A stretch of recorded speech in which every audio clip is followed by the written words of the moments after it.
Bom, essa tarefa agora é um pouco mais simples. Na realidade, essa apresentação eu estou baseando no capítulo desse livro que a área organizou sobre a experiência da avaliação quadrinal. Exato, Então, é esse livro aí. Né? Então, todos nós que participamos da avaliação quadrinal, a gente escreveu, né, um capítulo. Então, eu tenho um capítulo sobre avaliação de livros e tenho um capítulo junto com a comissão de avaliação. Então, eu estou falando isso aqui, gente, mas penso que por trás disso aqui tem o trabalho de uma comissão, eu sou o coordenador da comissão, né, mas não, né? Bom, o nosso ponto de partida, né, eu já falei um pouco isso. A gente saiu da avaliação quadrinal 2017 com duas grandes preocupações: simplificar o processo de avaliação e ampliar o peso da formação, porque a gente tinha evidência de que a avaliação estava muito concentrada na produção bibliográfica e muito pouco sobre formação. Então, se nós estamos avaliando cursos de pós-graduação que formam docentes, como é que a formação não é avaliada? Então, nós temos esses dois grandes desafios. Como é que a gente pode aprimorar, ampliar o peso da avaliação da formação e tornar o processo mais simplificado, né? Bom, isso resultou, depois em uma reestruturação da ficha com 3 quesitos, que foi uma simplificação só aparente, porque os 3 quesitos, na realidade, não deixaram nada de lado. Os 5 anteriores foram todos incorporados nos 3, né? Então foi uma reorganização, né? E os 3 quesitos com aquele mesmo peso que eu já falei antes para vocês, né? Bom, só que isso ocorreu naquele cenário, naquele momento terrível, né? Nos 4 anos que nós vivemos de um governo negacionista, um descaso total com a ciência, com a CAPES, um caos, né, terrível, né? E nós tivemos muitas dificuldades nesse processo, né? Bom, mas o fato é que essa ficha trouxe essa grande novidade, que foi esse quesito 3, já falei isso, impacto na sociedade, né? E eu vou me concentrar aqui em como é que nós lidamos com um dos itens desse quesito, que é o item 3.1, que é impacto e caráter inovador, né, da produção intelectual, considerando a natureza do programa. Essa é a formulação do item, né? Bom, quando nós então nos deparamos, a área então trabalhou, né, o item 3.1, definindo o que era ele, quais são os indicadores que a gente ia usar, isso tudo está lá na ficha, certo? E qual era o modelo de coleta de dados. Cada programa tinha que indicar um conjunto de itens de produção, né, dizendo qual era o tipo de produção, qual era a natureza da inovação e justificando isso. Então, o material que a gente tinha para trabalhar era exatamente isso aqui, certo?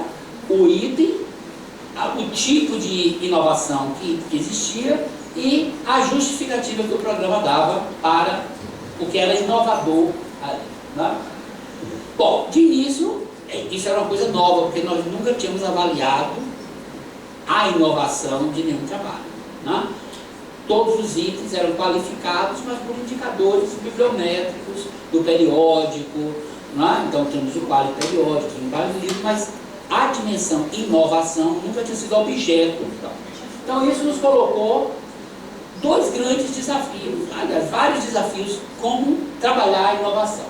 Primeiro, porque essa realidade que a gente conhece, a diversidade da psicologia, com subcampos que fazem interfaces com todas as áreas de conhecimento e, por conseguinte, que configuram perfis de produção muito distintos, muito diferentes, né?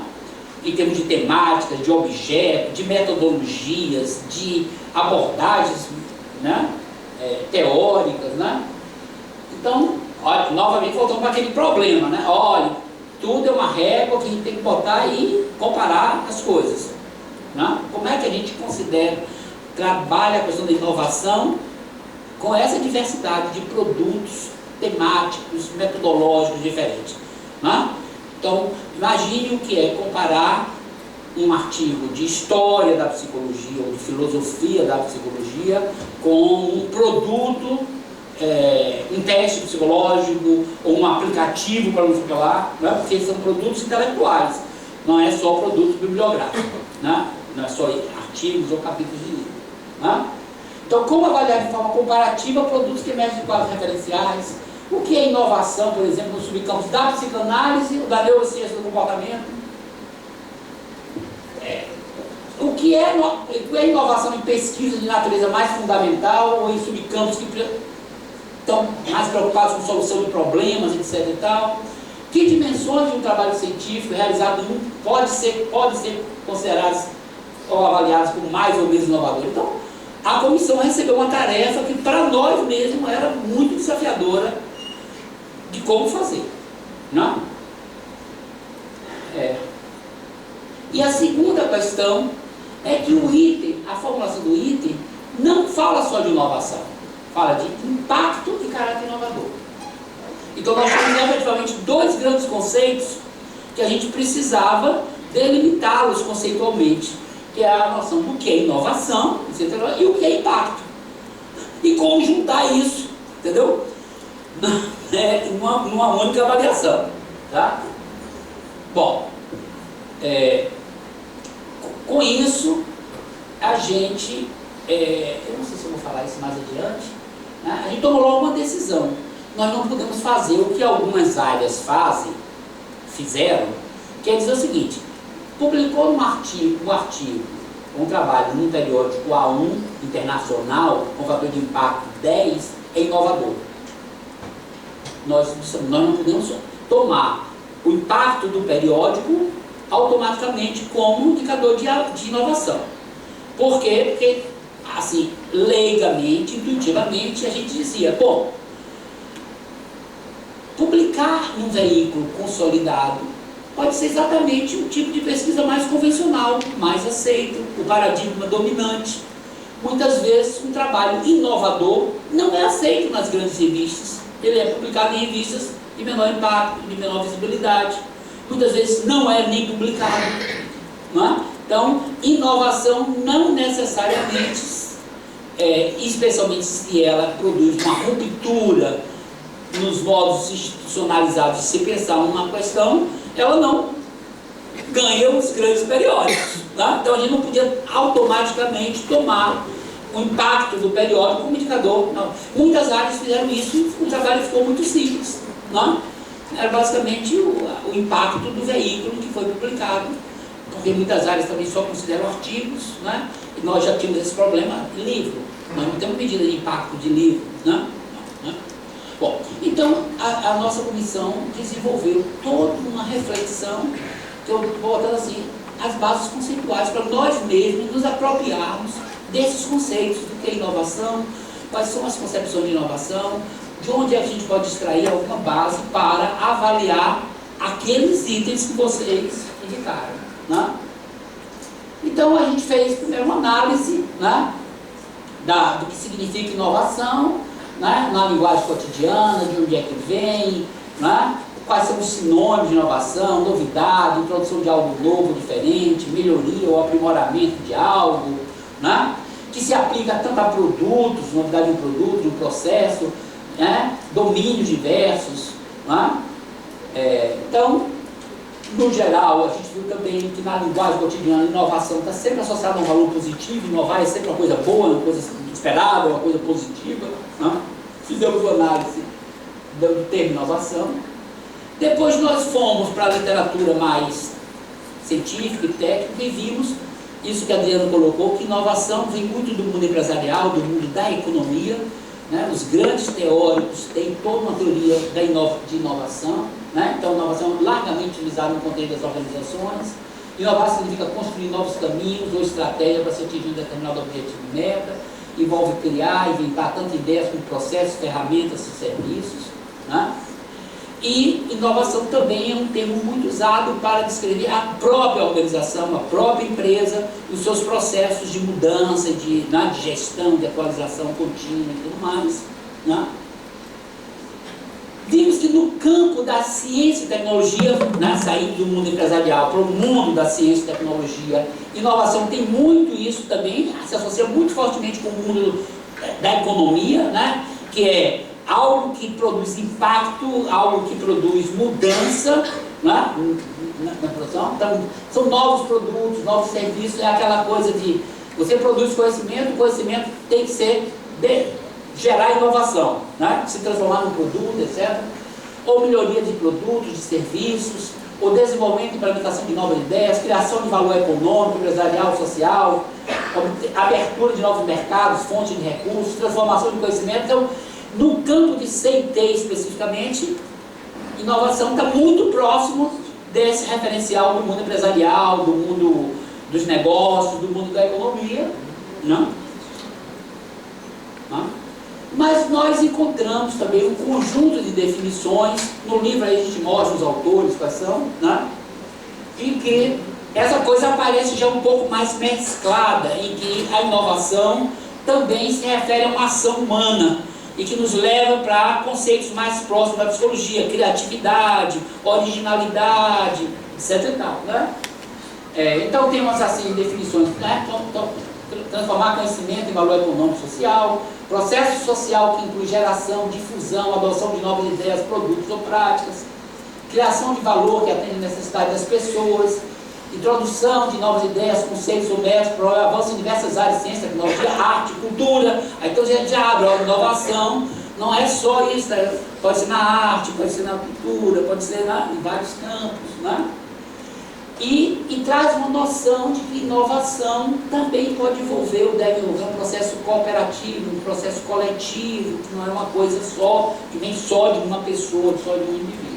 Colaboração entre diversos atores, incluindo usuários, designers, desenvolvedores, outros interessados. Não? Bom, continuamos, né, explorando isso e vamos lá. Bom, e agora, sem ser ciência e tecnologia, vamos pegar só ciência, porque nossos programas não estão dentro desse campo da tecnologia necessariamente, né? Mas nós produzimos ciência, produzimos artigos, produzimos, né? E muitos dos itens eram artigos, eram livros, capítulos de livros, né? Vocês vão ver isso adiante, né? E aí fomos explorar, ou seja, nós fomos trabalhando e nos afunilando na noção assim, como encontrar um conceito de inovação que seja adequado para a gente analisar aquele corpus de itens indicados pelos programas, para a gente fazer uma análise a partir dessa realidade, tá? Então ali tem um conjunto de definições mais específicas de ciência, né? Transformação do conhecimento, processo social que inclui geração, difusão. Então, né? Vocês vejam que quando a gente olhava esse conjunto de definições da literatura, duas noções eram muito importantes, aí apareciam de diferentes formas. A noção de impacto, que não é à toa então que no item impacto e inovação estão muito associados, né? Então, inovações são formulações para solucionar desafios, resolver problemas complexos, criar valor, tanto para as organizações como para a sociedade, mas também aparece a noção de relevância, de significado do que é feito, né? Que é inovar significa inovar soluções relevantes, que gerem competitividade, que assegure a sobrevivência da empresa, ou que promova avanços significativos na ciência e na prática profissional. Então, inovação não basta ser novo, né? Tem que ser relevante isso, tem que trazer um impacto, né? Tá? Aí nós vamos para ver então o que é impacto. Vamos analisar as definições de impacto, né? Então aí tem ali um bocado de coisa, né? Influência, contribuição, impacto é definido pela influência que o trabalho científico exerce na comunidade científica, na sociedade, na geração de novas pesquisas e novas ideias. Aí tem uma grande discussão sobre medidas de impacto, né? Que gera avanço no conhecimento, que gera mudanças, que gera, né? Vamos explorando a noção. Tá. Como o tempo passa rápido, né? Bom, e aí fomos para explorar o conceito de relevância. Então, gente, tudo isso foi o nosso esforço de nos apropriar conceitualmente, né, disso, né? E aí vamos explorando como é que se mensura impacto, como é que se mensura inovação, os diferentes indicadores. Então, a gente foi, digamos assim, um aprendizado de como lidar com uma demanda. Já perdi 1 minuto aqui do tempo. Pode aumentar 1 minuto aí. Tá? E aí, fizemos um quadro onde a gente diz, inovação, o conceito de inovação científica é esse, o conceito de impacto científico é esse, e isso então fortaleceu aquela nossa decisão de não tomar só o impacto como indicador da inovação para esse item, né? Então nós fomos analisar, sobretudo, as justificativas, os elementos qualitativos que caracterizavam cada um dos itens, para poder fazer uma avaliação da relevância, né? do impacto daquilo, né? E da novidade que ele trazia, né? Então essa né? E aí nós chegamos num conjunto de indicadores que nos guiavam na leitura daquelas justificativas que os programas davam para aqueles itens. Ineditismo, primazia, patente, premiação, evidência de intercâmbio, cooperação, criatividade metodológica, ineditismo temático, impacto potencial, evidência de possível impacto teórico, impacto nos veículos de publicação, e assim vai. Fora nós vamos levantando um conjunto de coisas que misturavam impacto e misturavam relevância, né? Originalidade, ineditismo e tudo mais. E aí fizemos então aquelas categorias que são as notas, né? Do que é um programa muito bom, regular, tal. Eu não vou ter tempo aí de olhar tudo isso, tá? Bom, então, digamos assim, o desafio da novidade teve que nos levar a criar uma métrica para esse item específico, né? E como é que nós fizemos essa avaliação, né?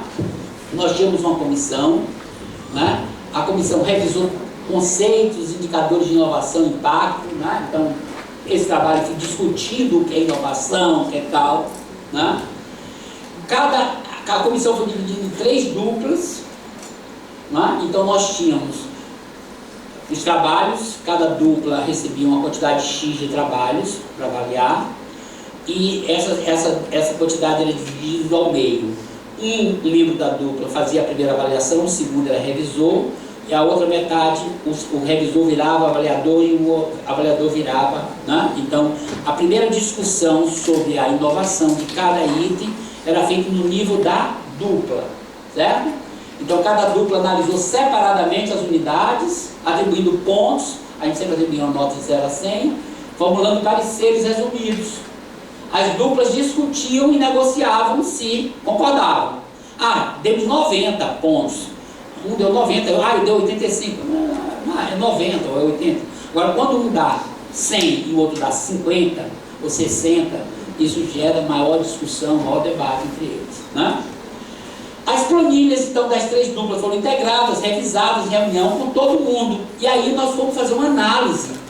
Se nós tínhamos avaliadores mais rígidos, avaliadores mais lenientes, né? Fizemos um score médio, as notas, e aí nós encontramos, evidentemente, avaliadores extremamente rígidos, nenhum, não dava 100 a nenhum trabalho, não é possível, não tem 100 em nenhum trabalho, não tem 90 em nenhum trabalho, então vamos então discutir esses trabalhos, né? Certo? Até chegar a um consenso, né? de ajuste. E um trabalho muito complicado, sabe por quê, gente? O mesmo produto, ele podia estar aqui e no Rio Grande do Sul, certo? Aqui no Rio Grande do Sul. E podia ir para avaliadores diferentes. Nós tivemos que fazer, depois de toda essa checagem, que o mesmo item não podia ser avaliado por uma dupla diferente e ter nota diferente. O mesmo item, que é uma parceria, né? Para cá vinha 80 e para lá 90, não podia. Então fomos fazendo toda a checagem, item a item, haja trabalho. Por exemplo, vocês veem então que foi essa avaliação, né? Tá? A partir daí nós começamos um trabalho de eliminação, parametrização. Cada programa tinha um número de itens a avaliar, nós eliminávamos os itens mais baixos, os 2 itens de nota mais baixa, fazíamos uma média.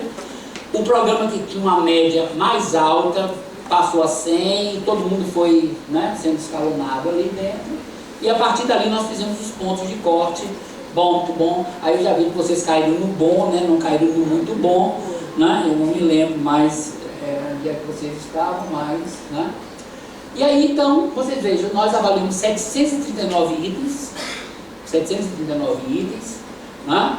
467 de programas com mestrado e doutorado, 272, né? Muito mais dos acadêmicos, dos profissionais, né? 448 eram artigos científicos, 145 livros e apenas 146 eram produtos técnicos ou tecnológicos. Então, todo mundo foi mais para o conforto do artigo. Por quê? Porque o artigo, eu já tenho uma revista A1, então eu já supro a questão do impacto, percebe? Aí exatamente, nosso programa mesmo, o que tinha de artigo em A1, a gente já avaliava como uma coisa boa, né? Certo? Então, né? E olha, interessante que a inovação, né, mais indicada era a aplicação, quer dizer, envolvia a aplicação, depois era uma inovação temática, depois inovação teórica, certo? As notas, então olha ali, as notas aí, ó, certo? As notas, as pessoas usaram notas mais 50, 60, 70 e tal.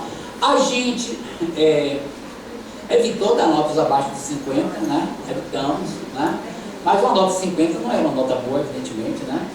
60, né? Mas vocês veem aí, né? Nós tivemos aí, ó, 200, quase 300, né? Mas nós só tivemos 26 itens com nota 100.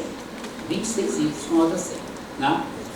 E esses 26 itens nós analisamos um a um, os que tinham nota 100, né? Para que a comissão toda concordasse com isso, né? Bom, vocês vejam que os scores médios, o maior de todos foi inovação metodológica, quer dizer, quem colocou uma inovação metodológica, esses itens tiveram uma média de 74,8, uma média mais positiva, depois teórica, né? Os artigos científicos tiveram maior, se for artigos, era maior 73, livro já caiu um pouco, produto técnico tecnológico 60, né? Aqui está um panorama agora das 26 produtos que são nota, né? Nota maior, né? Nota 100, né? Veja que 10 desses eram inovações metodológicas, então era mais fácil se encontrar artigos onde a metodologia nos deixava mais evidências de que havia novidades na forma com que aquele tema, aquele objeto estava sendo investigado, né? Então vem aí um pouco essa familiaridade nossa.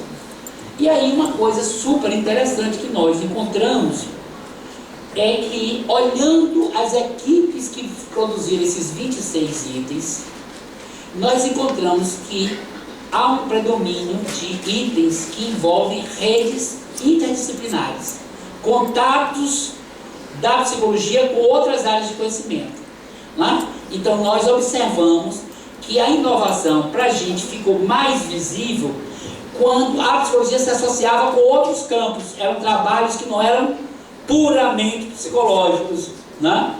Então você veja, a psicologia nessa rede ali está no centro, mas olha, os trabalhos mais fortes fazem a associação da psicologia com a medicina, e psicologia com as tecnologias de informação, que são muitas vezes produtos, softwares, etc. e tal, e da psicologia com a administração. Tá? Então, fala em 3 blocos, né? Trabalhos aqui em vermelhinho, administração, direito, sociologia, design, lá com biologia, educação, ecologia, antropologia, física, e aqui com medicina, psiquiatria, biomedicina, bioquímica, farmácia, né? Então, trabalhos nessas interfaces interdisciplinares foram os trabalhos melhor avaliados, né? Bom, então essa rede nos informa isso aí. Bom, enfrentamos esse desafio que é a diversidade, a heterogeneidade dessas unidades apontadas, e aí eu queria chamar a atenção para vocês, assim, em grande parte, e aí para vocês que estão preocupados com o bom de vocês e não com o muito bom, nós não íamos no item ler o artigo, nós confiávamos na descrição, e um dos grandes problemas é a qualidade dessa justificativa. Então, como em 300 palavras, dá uma boa justificativa do que é inovador, né? Então, eu acho que esse era talvez um dos grandes problemas de todos esses itens que ele tem escolhido. Como, em um espaço muito pequeno, pensar exatamente aquilo que vai o avaliador enxergar como sendo inovador, né? Então, se eu tivesse um conselho para dar a vocês, diria assim: trabalhar mais na justificativa, né? Tomando esses conceitos todos de inovação, ver o que destacar, né? Porque você, às vezes, tinha uma justificativa desse tipo, uma frase, publicada numa revista internacional. Pronto. A gente não tinha nenhum elemento do que era inovador ali dentro. Percebe? Então, tinham justificativas muito vazias, né? Então, justificativas frequentemente vagas ou ausentes tornaram o processo de avaliação complexo e difícil. A gente não tinha, então, referência, não tinha acesso ao artigo, não tinha acesso ao item, não conhecia o software, não conhecia nada. Se não tinha elementos, isso baixava a nota né? De alguma forma, eu acho que inovação está muito associada às ciências exatas, tecnológicas, mas ela precisa ser integrada e valorizada também nas ciências humanas, né? Eu acho que a gente precisa trazer para nós essa noção de inovação, né? A gente precisa incorporar, trabalhar melhor, né? A gente fez uma sugestão de que esse item fosse separado em 2 indicadores, impacto e inovação, que a gente não misturasse as duas coisas, certo? Porque ele era uma nota só, né? Então tem 2 notas, uma nota para impacto, uma nota para inovação, né?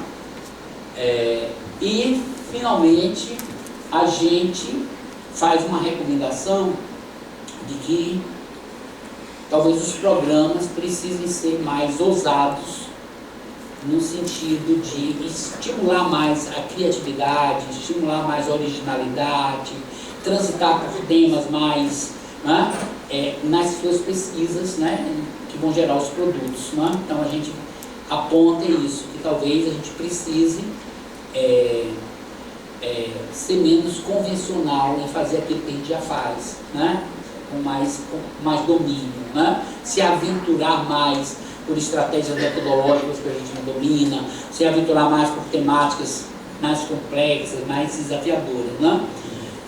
Então, por exemplo, a gente tem um forte peso da gente fazer melhorias incrementais na nossa pesquisa, né? A gente faz uma pesquisa aqui, aí um outro aluno faz ali, outro aluno faz ali, reproduz ali, na ideia de que isso vai ampliar o significado, as evidências de que aquele fenômeno que ele está estudando funciona.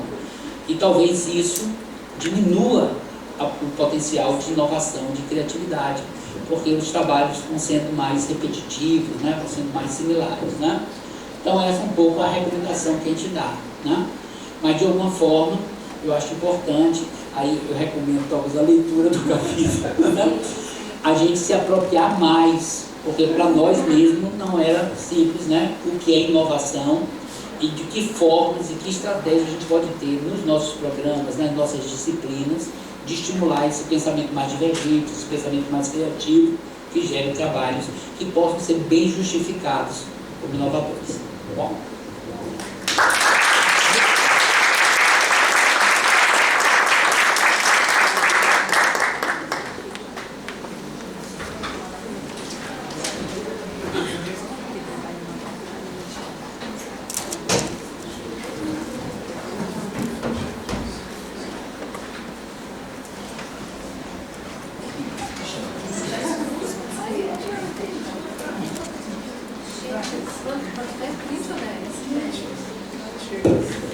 Os professores têm apenas 20 minutos para sair, para não perder o avião. Infelizmente, porque a gente está aqui morrendo de vontade de conversar, né? Sim, queria agradecer muito os professores, né, por tudo aí que vocês trouxeram aí pra gente. Realmente acho que essa discussão faz parte do nosso planejamento estratégico para ajudar a gente a pensar.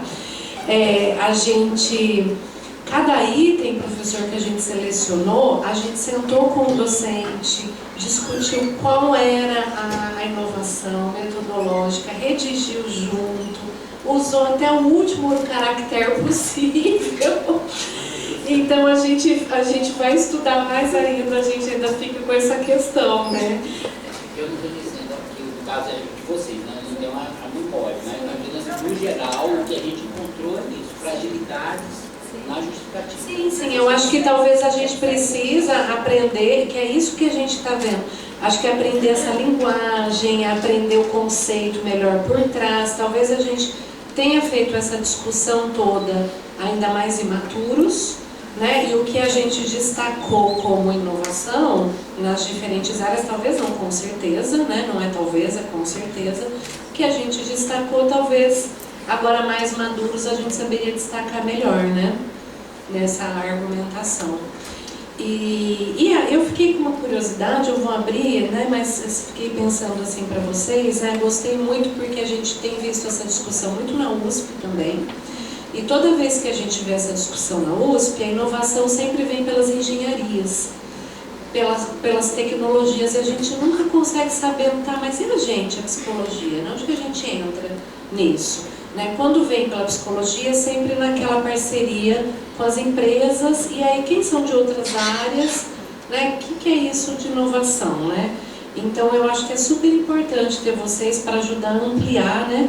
Fiquei pensando quando o professor falou assim, né? Que alguns PTTs não são considerados de baixo impacto para transferência de conhecimento. Aí você trouxe um slide. Eu fiquei pensando quais são os considerados de alto impacto para transferência de conhecimento. Depois quero te ouvir um pouquinho mais sobre isso, né?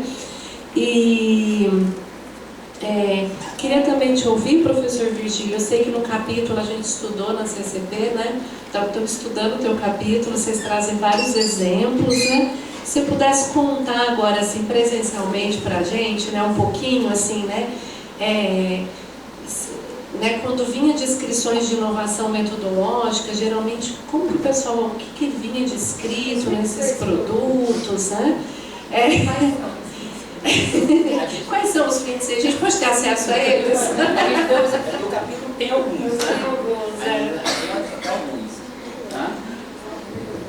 Vou passar para vocês, porque eu não vou falar muito, porque senão não dá para abrir com o tempo. Eu acho que a gente poderia ter tido mais itens com uma nota maior, né? Eu defendia um critério um pouco mais elástico, né? Sobretudo por ser a primeira vez, né? Não pesar. Eu vou contar depois a vocês aqui uma coisa assim, para você muito rápido, para vocês verem enganos que a gente comete. Nós tínhamos que selecionar 5 teses ou dissertações como as mais representativas, né? E eu fiquei com essa tarefa no meu programa, né? E eu escolhi as teses mais sofisticadas metodologicamente, mais novas, mais complexas e que já tinham gerado produtos, tipo publicações internacionais, etc. 5 teses. Para mim, estavam muito bem justificadas e eram teses de grande valor. Esse também foi o único quesito que nós tivemos bom. Por quê? Porque eu selecionei, eu redigi, e eu estava certo que a gente eu até muito bom, porque eu achava aquelas teses muito boas. Mas nós tiramos bom. Sabe por quê? Porque na descrição das 300 palavras, eu não disse que aquela tese era pertinente à linha de desenvolvimento, ou que aquela tese era pertinente à linha de psicologia social, ou que era pertinente à linha de... Como eu deixei de dar essa informação era um critério de avaliação de quem avaliou isso, a aderência da tese às linhas. Imagine se a aderência à linha. Como? Aliás, eu acho que nesse a gente não tirou nem bom, eu nem sei. Não sei se foi bom, se foi regular. Não, foi bom. Entendeu? Então, foi uma coisa bem chocante, assim, bem chocante, porque, entendeu? E para mim era um quesito, um item que não era certo. Então, tem esses problemas, quer dizer, eu não olhei lá que tinha um critério e que, ao ler uma tese, você lê ali, e é de desenvolvimento, eu tinha que dizer, pertence à linha de desenvolvimento, é pertinente com a linha, tá certo? Usar as 300 palavras. Então, tem esses vieses que a gente aí você perde isso ali nos jogou lá para baixo, porque quem fez essa avaliação dava 20 pontos para aderência, 30 pontos para metodologias. Não estou dizendo assim. Aí a gente já perdeu nos 5 itens 20 pontos. O máximo que a gente podia ter era 80. Aí se tira mais não sei o que lá, não sei o que lá, e lá vamos a gente com média 70, sei lá, não estou dizendo isso, né? Aí você vai para o conceito bom, entendeu? Na comparação. Então tem essas armadilhazinhas que eu acho que a gente pode ter coisas desse tipo, né? Mas na inovação a gente não avaliou pertinência às linhas de pesquisa, isso não é critério nosso, certo? Então nós não olhamos isso, né? Mas olhar essas sutilezas. Mas tem que olhar essas sutilezas, né? Assim, tem que ter uma atenção Não, na ficha, é aquele problema, né? Que a ficha saiu em cima da hora, né? Mas a gente recebeu, tá lá dito, eu fui ver, tinha lá, aderência à linha de pesquisa. Eu é que não prestei atenção, porque eu não achei que isso ia ser relevante, né? Então, foi uma falha nossa. Eu achei que tinha que escrever. Eu achei que quem está avaliando o programa, conhece o programa, sabe que a gente tem a linha 1 de desenvolvimento, vê uma tese de desenvolvimento, para mim era óbvio, é absolutamente necessário. No meu entendimento, absolutamente burocrático e desnecessário. Mas, né? Agora, assim, então, assim, eu acho que mas nós tínhamos na comissão assim, pessoas bastante rigorosas, assim, né? Bastante rigorosas e eram muito exigentes, né? E nós tínhamos dentro da comissão também essa um pouco essa tensão, né? A ideia de que inovação era gerar um produto, certo? Com tecnologia, etc e tal. Então, se era artigo, era preciso, certo? Uma coisa assim para dizer assim, é inovação, eu não tenho segurança que isso é inovação, certo? E a gente não podia ir ler os artigos, entendeu? Então, assim, tem dificuldades nesse processo, a gente precisa aperfeiçoar, né? Eu acho que a gente vai estar mais maduro esse ano. Eu acho que depois dessa experiência na avaliação quadrienal, parte dessa equipe que trabalhou comigo na quadrienal, eu levei para o conselho para a gente avaliar as práticas inovadoras, né? Com as práticas inovadoras, a gente já teve uma outra experiência de discutir inovação, mais vinculada à intervenção, a práticas profissionais, já foi um processo mais tranquilo. Tecnologia social, pois é. Eu acho que o Fernando não pode, né? A pergunta que você fez sobre que tipo de item efetivamente classifica como alto, se você olhar nas descrições e nas caracterizações, são sempre práticas que efetivamente são postas em uso. Então, qual é o problema de você... Por que artigo, capítulo, produto bibliográfico normalmente tende a ser classificado como baixo e médio? Porque ele precisa de uma fase posterior, que é a implantação. Então, se você pega o próprio GT de inovação e transferência, um dos exemplos que eles dão de potencial de alto impacto é uma cooperativa de catadores, onde você ajuda a organizar a produzir vassoura a partir de garrafa PET. Então, você tem um impacto social porque você gerou alguma coisa, entendeu? Então, o impacto então, na ficha ela não isso serve. É tecnologia social. Tecnologia social, produto técnico, e houve uma transferência do conhecimento daquilo que o programa produziu dentro de uma determinada área para um grupo social, nesse caso, um grupo vulnerável, que precisa de ajuda e experiência para, a partir daquilo, fazer alguma coisa nova para eles. Então, ele entra aí nessa conta, entendeu? É por isso que estava comentando que o Virgílio falou de inovação, mas os produtos técnicos têm a mesma característica de produtos bibliográficos, a área acabou valorizando. Porque a ficha de produto técnico foi construída muito. O que é que os programas fazem? Aí os programas tinham uma lista grande produzida pela CAPES, a área selecionou 10 itens, aí da consulta os programas apresentaram livro, capítulo, artigo, como os produtos técnicos que ela faz. Então, em certo sentido, a ficha, ela meio que reforça o padrão existente, que é possível que agora, né, nesse novo processo, tenha algum tipo de movimento, outra direção, outras coisas apareçam, né, nessa situação. Eu acho que por aí. Uma coisa assim, esses produtos indicados como inovadores, eles já eram ou produtos bibliográficos, indicados lá entre os 10, ou eram produtos técnicos. Então eles também já tinham uma avaliação de outro grupo, ou do Qualis, ou da classificação de produtos técnicos.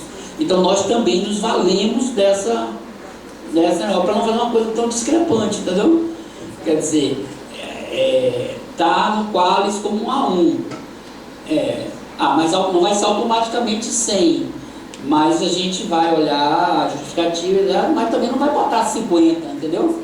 Então a gente fez muito essa conta de chegada. É um produto técnico, está lá no PT1, é um bom produto técnico. A gente vai olhar o que é que tem de inovação ali.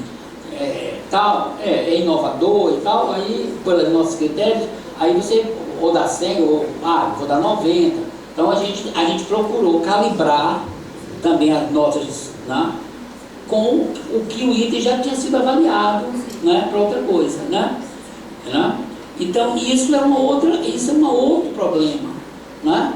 É que de alguma forma a gente está tendo mais um indicador que tem sombreamentos com o mesmo item sendo avaliado em outros indicadores, né?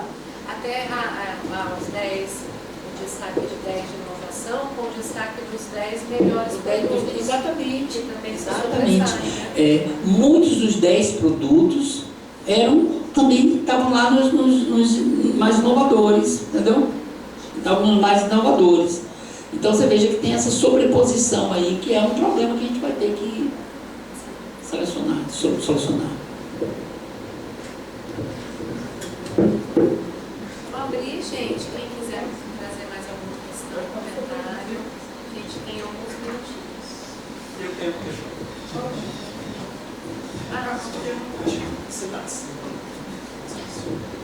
Bom dia. Para mim, assim, vou tentar ser muito objetivo por causa do tempo. A sensação que eu tenho, né, quanto mais a psicologia está próxima da humanas, em termos de pós-graduação, mais a nossa formação na pós-graduação, ela tem uma separação radical entre o que é o nosso mercado de trabalho acadêmico e o que é o mercado de trabalho lá fora. Nossa pós-graduação, ela de alguma maneira rebaixa o mercado de trabalho não acadêmico. Isso é um ethos, ninguém vai declarar isso. Não por acaso, toda a nossa formação você é bom mesmo se você ficou na universidade.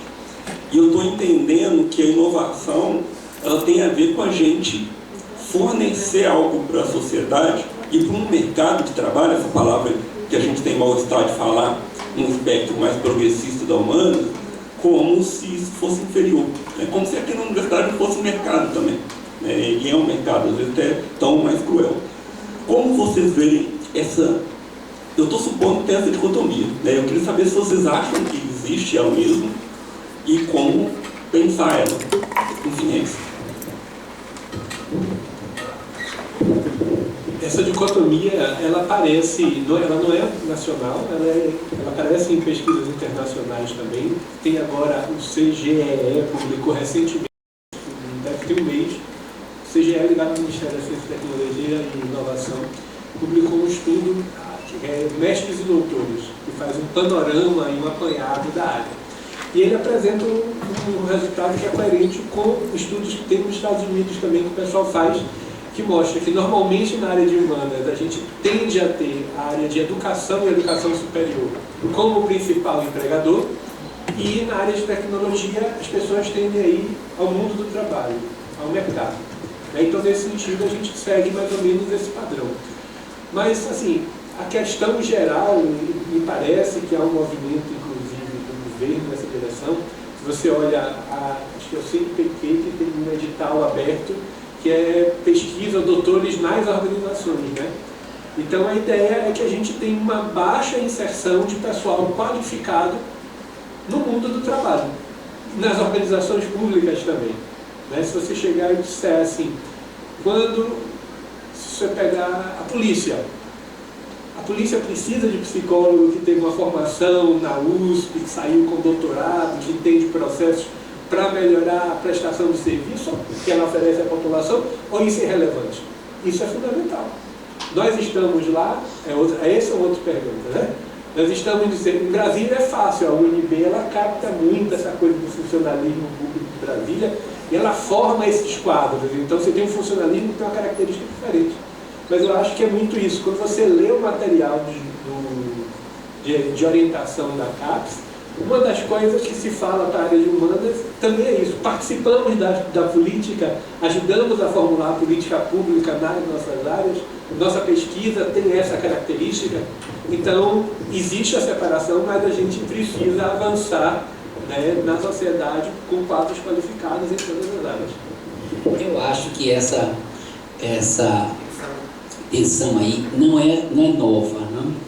Porque eu acho que um dos diagnósticos mais antigos que a gente tem é isso, de que nós temos pouca inserção, quer dizer, aquilo que a gente produz na universidade não chega ao mundo real, circula no mundo acadêmico, etc. e tal, né? Ou seja, a gente não forma doutores e mestres para o trabalho lá, né? Forma para o mundo acadêmico. Tanto é que nós temos 100 programas acadêmicos e 13 programas profissionais, né? Eu acho que isso é um problema mais estrutural, que eu acho que é da forma como nós, como sociedade, país, nos inserimos no capitalismo internacional. Nós não temos aqui empresas, organizações produtoras de conhecimentos de desenvolvimento tecnológico. Elas estão fora, elas estão lá fora. Elas aqui são montadoras de coisas, entendeu? Então a gente também não tem um espaço de uma demanda de pessoas com alta qualificação para cá, né? Então, por exemplo, a gente está vendo agora lá na Bahia, a Ford fechou a fábrica, mas manteve uma coisa que é rara, o Centro de Desenvolvimento Tecnológico da Ford na Bahia, com não sei 1.000 e tantos engenheiros, técnicos, etc., para pensar soluções tecnológicas. E é um dos principais centros de tecnologia da Ford no mundo inteiro. Isso é raro no Brasil, entendeu? As nossas grandes empresas, os centros de P&D, de pesquisa e desenvolvimento, estão nos países centrais, né? Então nós não temos aqui onde ocupar esses espaços, né? Eu acho que o serviço público e as políticas públicas absorvem de alguma forma, mas também elas não têm demandas, porque nós nos inserimos nessas políticas públicas muito mais como executores, lá chão de fábrica, e não como formuladores, entendeu? A psicologia não tem uma inserção no SUS, né, de ser alguém que concebe o que projeta políticas, planeja políticas, avalia políticas. O nosso funcionário, o nosso profissional do SUS vai para lá para atender. Na assistência social vai para lá para trabalhar com CAPES, com CREA, então assim, só à medida em que a gente galgar, no caso das políticas públicas, um espaço de inserção mais estratégica, é que a gente vai encontrar espaço para mestres e doutores fora da academia. Então é um círculo difícil, por onde é que a gente começa a romper, né? De alguma forma, disponibilizar doutores e mestres é importante, né? Mas é preciso que a gente também tenha um movimento da sociedade como um todo, que é reconhecer o nosso papel como uma instância, uma categoria que pode contribuir num nível, pelo menos tático, estratégico, mais sofisticado, entendeu? Eu acho que esse é o nosso grande problema, né? Porque a gente investir 5 anos de doutorado para a pessoa ir atuar no CRAS, tá bom, mas não é com um salário de R$1.000 para trabalhar 30 horas, 1.500, um salário mínimo, um salário mínimo e meio, não, é impensável, né? Certo? Mas essa é a realidade que a gente tem aí do nosso exercício profissional, né? Mas sem dúvida, aí o que a gente vê fora dos outros países não, você tem uma economia movida a conhecimento, que requer profissionais qualificados, e a gente não está nesse patamar, né? E eu acho que é isso que agora estamos discutindo, política de inovação, política de reindustrialização, etc. e tal. Nós estamos vendo um processo de desindustrialização, né? Então é complexo esse desafio. Mas além da indução externa, existem coisas que a gente também poderia fazer para facilitar, porque não é um produto bibliográfico, técnico, que a gente não tem muito hábito aqui, que você vê na literatura internacional, são chamados white papers. vai de impressão de documentos de formulação de política. Então, por exemplo, você tem um programa, uma linha de educação, essa linha de educação tem um acúmulo, tem um conhecimento, normalmente isso é pedido pelo governo, mas você pode fazer também, onde você estrutura uma forma de aprendizagem, onde você dá linhas e você orienta a ação do outro. Porque uma das grandes dificuldades que nós temos, aí eu falando do lugar da Aridapote, quando você entra, primeiro que a gente forma os alunos, justamente como o Vitor falou, nós formamos os estudantes para serem técnicos, né? No caso de RH, você entra como analista, a gente não forma para ser gestor. Mas a gente não fornece, então o gestor ele tem uma dificuldade também de entender aquilo que a gente faz, então a gente tem que informar ele. Isso também não passa por aí. Eu concordo com o Virgílio, porque do ponto de vista do mercado, da indústria, eles acham que ocorreu no país. Do ponto de vista da política pública, a gente tem outros modelos, que é o modelo de ciclo de política, o modelo que não é um agente que faz, entende, que elabora a política pública, né? A gente tem as políticas.